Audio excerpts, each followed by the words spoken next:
ದಾವಣಗೆರೆ ಬೆಣ್ಣೆ ದೋಸೆ.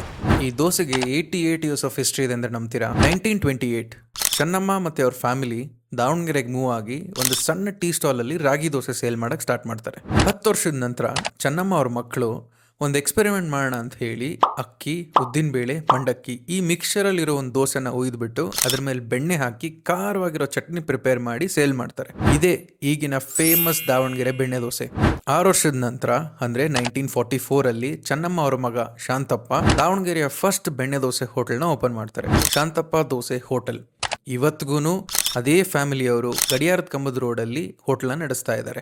ಬೇಜಾರಿನ ವಿಷಯ ಏನು ಅಂತಂದ್ರೆ ತುಂಬಾ ಹೋಟೆಲ್ಗಳು ದಾವಣಗೆರೆ ಬೆಣ್ಣೆ ದೋಸೆ ಹೆಸರನ್ನೇ ಹಾಳು ಮಾಡ್ಬಿಟ್ಟಿದ್ದಾರೆ. ನನ್ನ ಫೇವ್ರೇಟ್ ದಾವಣಗೆರೆ ಬೆಣ್ಣೆ ದೋಸೆ ಹೋಟೆಲ್ ಬಂದ್ಬಿಟ್ಟು ವಸಂತ ಬೆಣ್ಣೆ dosa hotel, BIT road, Davanagere. ನಿಮ್ಮ ಫೇವ್ರೇಟ್ ದಾವಣಗೆರೆ ಬೆಣ್ಣೆ ದೋಸೆ ಹೋಟೆಲ್ ಹೆಸರನ್ನ ಕಮೆಂಟ್ ಮಾಡಿ. ಹಾಗೆ ದಾವಣಗೆರೆ ಬೆಣ್ಣೆ ದೋಸೆ ಹೆಸರನ್ನೇ ಹಾಳು ಮಾಡಿರೋಂಥ ಹೋಟೆಲ್ ಹೆಸರು ಕೂಡ ಕಮೆಂಟ್ ಮಾಡಿ, ಜನಕ್ಕೆ ಗೊತ್ತಾಗ್ಲಿ. ಈ ವಿಡಿಯೋನ ನಿಮ್ಮ ಫ್ರೆಂಡ್ಸ್ ಜೊತೆಗೆ ಶೇರ್ ಮಾಡಿಬಿಟ್ಟು ಬೆಣ್ಣೆ ದೋಸೆ ಟ್ರೀಟ್ ಕೊಡಿಸಿ ಅಂತ ಕೇಳಿ. ಇದಾಗಿತ್ತು ದಾವಣಗೆರೆ ಬೆಣ್ಣೆ ದೋಸೆ ಹಿಸ್ಟ್ರಿ ಬಗ್ಗೆ. Thank you. ನೆಕ್ಸ್ಟ್ ಎಪಿಸೋಡಲ್ಲಿ ಸಿಗ್ತೀನಿ.